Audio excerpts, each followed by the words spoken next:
Bom, estamos de volta.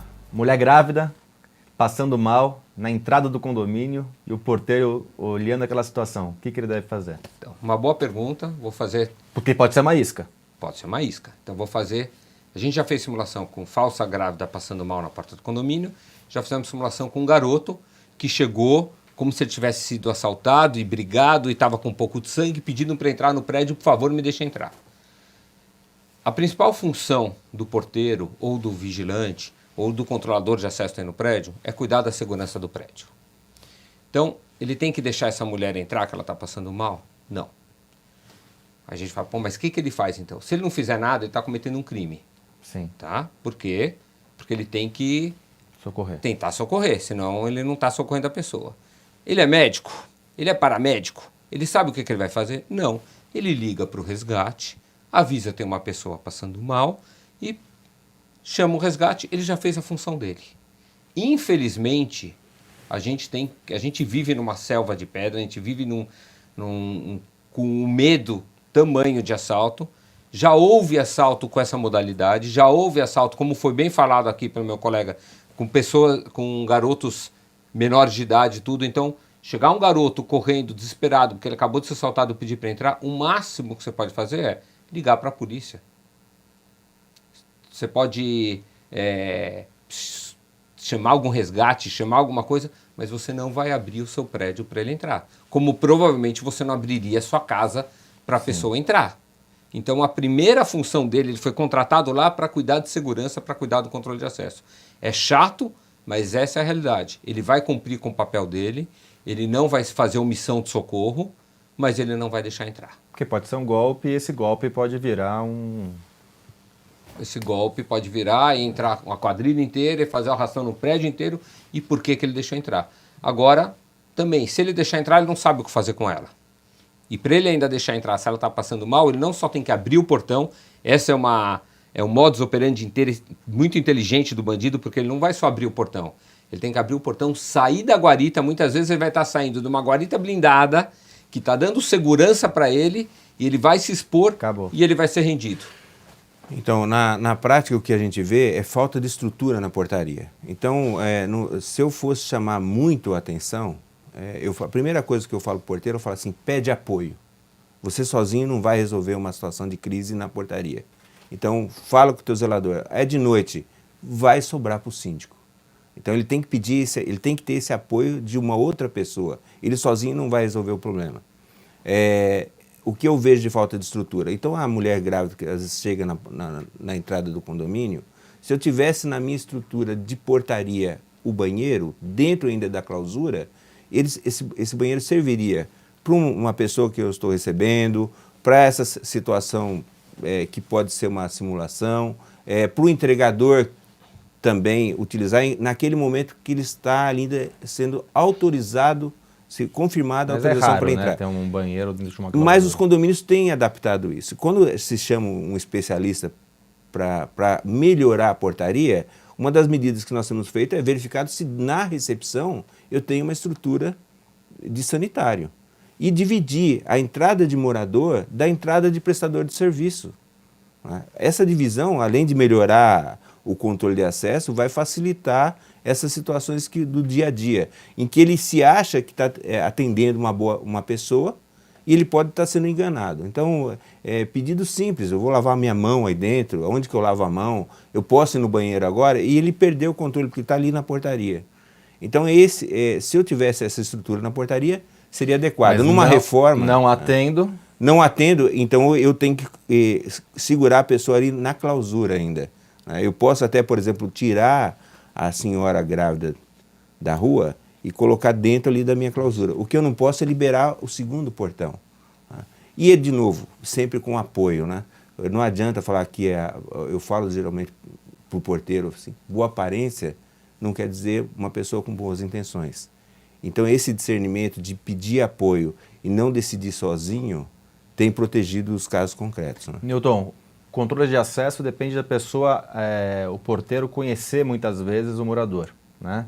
Então, num condomínio de 30, 40, 50 unidades é mais fácil, ele sabe quem é o morador, esse morador está previamente autorizado, obviamente, a entrar dentro do condomínio dele.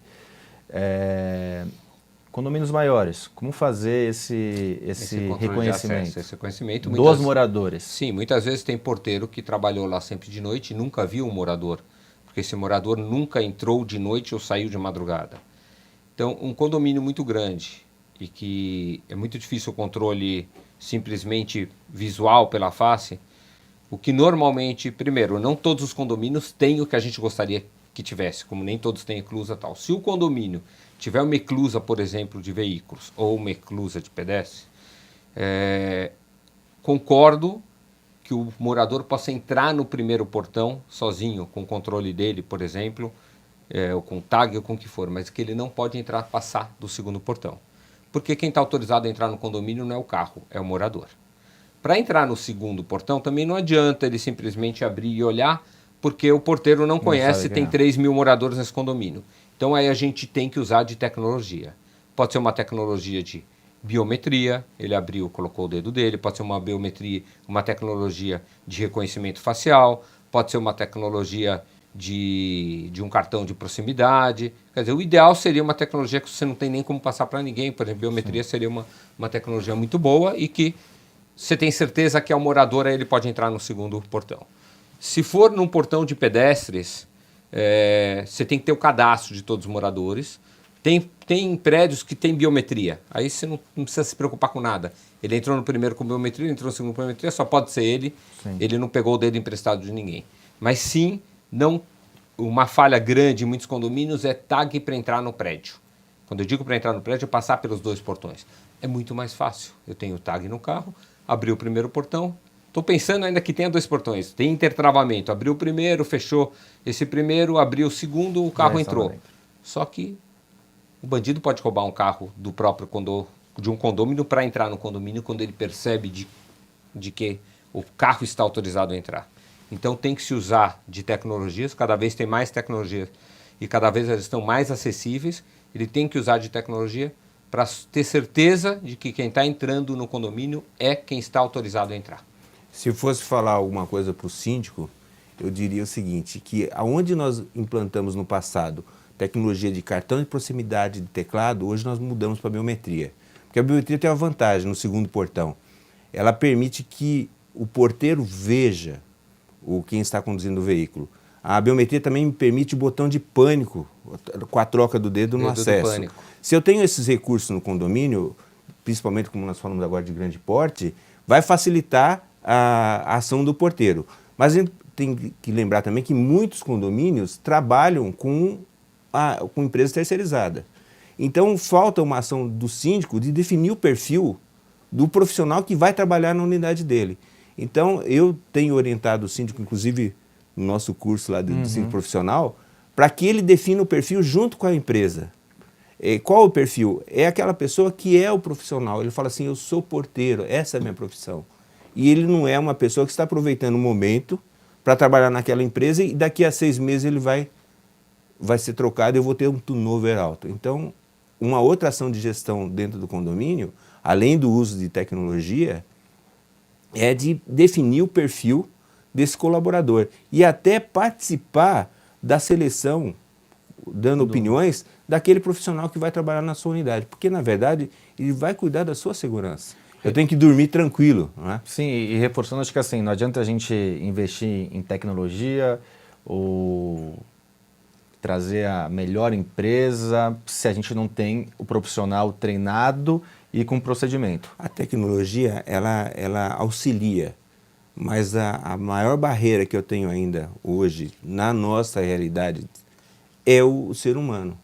Então ele tem que ser capacitado e ter esse nível de discernimento que a gente espera na ação de controle de acesso. Newton, o morador, onde ele entra nesse... Então, o que a gente propõe sempre quase nenhum condomínio tem normas e procedimentos definidas. Então, alguém que auxilie o condomínio faça normas e procedimentos, só que essas normas e procedimentos têm que ser aprovadas pelos moradores. Por quê? Porque nem sempre, não é toda norma e procedimento que eu digo que alguém tem que fazer que eu faço na minha vida. Por quê? Porque segurança e conforto não andam juntas. Então, o condomínio vai decidir, ele tem que decidir o que ele quer ter de segurança, ele vai decidir até onde que vai a segurança, até onde vai o conforto. O condomínio decidiu. Hoje em dia, a maioria está decidindo muito mais por segurança do que pelo conforto. O condomínio decidiu, essa norma está clara e definida, aí a gente vai treinar os funcionários do condomínio com a norma que foi acordada por todos os condôminos. O que o condômino tem que fazer? Ele tem que cumprir com a norma dele. Exemplo simples. O condômino é obrigado a avisar a portaria quando ele demitir uma funcionária. Se a portaria tem controle de acesso, tem biometria, ela vai lá e descadastra, mas a realidade da maioria dos condomínios não é assim. Então, você não pode reclamar com o porteiro que ele deixou ela entrar no dia seguinte, se não foi avisado que ela não podia entrar. O condômino tem um personal trainer que está autorizado a entrar em qualquer horário, só que ele brigou com o cara. Então, você tem que avisar. Ele trocou de carro, ele tem que avisar, porque na verdade, apesar do carro não ser o que está autorizado, se chegar um carro estranho já me chamou muita atenção. Então ele trocou de carro, ele tem que avisar. Aliás, por que ele tem que avisar? Porque quem comprou o carro dele pode querer entrar no condomínio.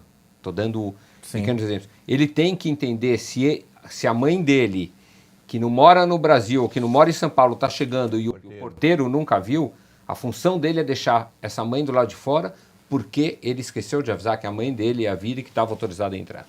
Aí o porteiro tem que tentar entrar em contato. A gente prefere que tenha senha telefone na portaria, vai tentar entrar em contato via o celular do morador, tudo sabe que está falando com ele, mas ele não atendeu porque ele está numa reunião, não pode, e ela vai ficar do lado de fora. Quando ele voltar, ele tem que entender que o porteiro agiu corretamente. Então, porque poderia ser um golpe também. Porque poderia ser um golpe. O morador tem que avisar quando ele dá uma festa, ele tem que deixar a lista das pessoas que estão autorizadas para entrar na festa. Se chegou alguém que era para ir na festa, mas ele esqueceu, ele tem que saber que ele vai ter que descer e autorizar a pessoa a entrar. Ou, se o condomínio tiver imagem que ele possa ver do apartamento dele, que ele possa autorizar. Mas o condômino ele tem que ser o primeiro a cumprir com todas as normas. Porque só aí o porteiro vai cumprir, vai fazer as normas serem cumpridas, sabendo que ele está tranquilo, cumprindo a função dele. Então o condômino tem sim que se conscientizar e tem que colaborar. Porque ele é a vítima. É a vítima e é uma peça muito importante. Né? Muito importante. Dentro da normatização, um dos casos concretos recentes, quando eu falei qual é o procedimento que está funcionando na sua garagem e na sua portaria. Então o síndico me enviou uma folha. E é complexo, então a gente fala desde o início do serviço tem que ter procedimento. Como é que ele inicia o serviço? Checando os equipamentos, verificando a comunicação, verificando se o botão de pânico da portaria funciona. Você falou uma coisa muito importante, checagem de equipamentos. Dos equipamentos. Um equipamento quebrado, quando o portão quebra, por exemplo, a falta de manutenção de um portão, a vulnerabilidade vai fragilizar o condomínio. E é um dos casos recentes também que nós enfrentamos aqui. Estava sendo feita a reforma do portão e o criminoso aproveitou esse momento para entrar no condomínio. E é a história do Sedex, né, que ele passa pelo porteiro, fala que ele primeiro fez um levantamento interno do condomínio. No levantamento pelas câmeras, mais ou menos meia hora ele circulou. Ele levantou qual apartamento estava vazio. E aí ele voltou. Tudo começou por uma vulnerabilidade de um portão quebrado. Do portão. E no procedimento que foi implantado nesse condomínio, existe a contingência de portão quebrado. Então não é uma situação normal e a atenção do porteiro deveria estar voltada para o controle de acesso e até no caso ter um reforço. Então o zelador nessa hora está junto ali fazendo o período, aumentando a vigilância naquele ponto de controle de acesso. Os moradores têm que ser treinados, o prestador de serviço tem que ser treinado. Um dos condomínios que nós conhecemos, ele tinha um termo, e eu aprendi, que nós temos essa vantagem, né? A gente aprende às vezes com o próprio síndico. Então ele criou um termo de responsabilidade do prestador de serviço. Lá estava todas as especificações escritas, inclusive que hora que ele podia entrar. Até que hora que ele podia trabalhar, aonde que ele podia circular. A informação é importante, né? Para todas as, não só para o funcionário, como para o morador, para o todos. fornecedor. A gente tem duas coisas da conjunto, informação. Né? A informação é importante para ele fazer a função dele correta e a informação é importante o contrário. A informação quando a gente pensa no crime, o crime precisa ter meios. O maior meio do criminoso é a informação. Então a informação também é importante de não ser passada. São dois tipos de informação. São dois tipos, então. Porque quase todos os assaltos que a gente vê, assalto, furto, arrastão, o bandido tinha alguma informação privilegiada. Sim. Ele sabia que tinha morador viajando, ele sabia que tinha apartamento vazio, ele sabia que o portão ia entrar estava em manutenção, ou ele sabia, como foi falado, aonde que as câmeras pegavam as imagens. Muitas vezes essa informação é passada por funcionários ou até por moradores sem querer. Por quê? Porque eles nunca foram ensinados o que pode ser falado, o que não pode ser falado. Muitas vezes eles passam como inocente útil. Então a gente tem que se preocupar com a informação de dois lados. O que eu tenho que munir de informação meu funcionário para ele trabalhar direito, e o que eu tenho que ensinar ele de informação que ele não pode passar, porque não é novela. Quase todos os assaltos são com informações E tem que passar a informação de que eles não podem passar a informação. De que eles não Exatamente, podem passar a informação. que é o termo de sigilo. Então, nós temos implantado nos condomínios o termo de sigilo de informação. Mas no treinamento é falado para o zelador, para o pessoal da limpeza, para o pessoal do paisagismo, o que é que ele não pode comentar do condomínio fora. Sim. Que tem sido uma boa prática, um termo de sigilo de informações. Então eu reforço para ele aquilo que ele não pode fazer. E de novo, é normal encontrar nos condomínios aquele profissional que começou trabalhando na limpeza, aí ele progrediu, foi promovido a porteiro. E eu falo para o síndico, ele tem a sua confiabilidade, mas ele não está capacitado para ser porteiro, né? E eles vão ascendendo até chegar na função de zelador. Mas ele nunca foi preparado para, por exemplo, falar, eu não posso comentar sobre a rotina do morador, eu não posso fornecer telefone gratuitamente. Se eu não dei o meu telefone para o outro, eu sou síndico, para o outro morador, é porque eu não quero que ele tenha esse acesso. E ele não pode simplesmente facilitar esse acesso. Eu vou pegar o gancho aqui, vou chamar um quadro que chama Aplicando Advertência. E a advertência hoje vai para você, morador, que pensa que a segurança tem que ser feita pelos funcionários, só pelos funcionários. E não, você faz parte dessa segurança. Você é um pilar muito importante, você ajuda muitas vezes ao seu condomínio ficar vulnerável. Então, tenha ciência dos procedimentos do seu condomínio de segurança e cumpra-os. Senão, você, sua família e a família dos seus vizinhos vão estar em perigo. Senhores, finalizando, gostaria de agradecer a participação. Newton Migdal, um prazer ter você aqui. Muito obrigado, espero que nesse bate-papo que a gente teve, foi um bate-papo bem agradável, tenha servido, que alguma dica tenha servido, que alguma coisa para alguns condomínios e que com isso possam evitar alguma ação criminosa. Espero que os seus ouvintes, seus telespectadores tenham aproveitado. Tenho certeza disso. Vlauder Robson Gonçalves, muito obrigado. Obrigado também pela participação. Também faço votos que a nossa experiência, a nossa expertise tenha contribuído com a segurança dos condomínios e dos seus ouvintes e telespectadores também. Tenho certeza disso.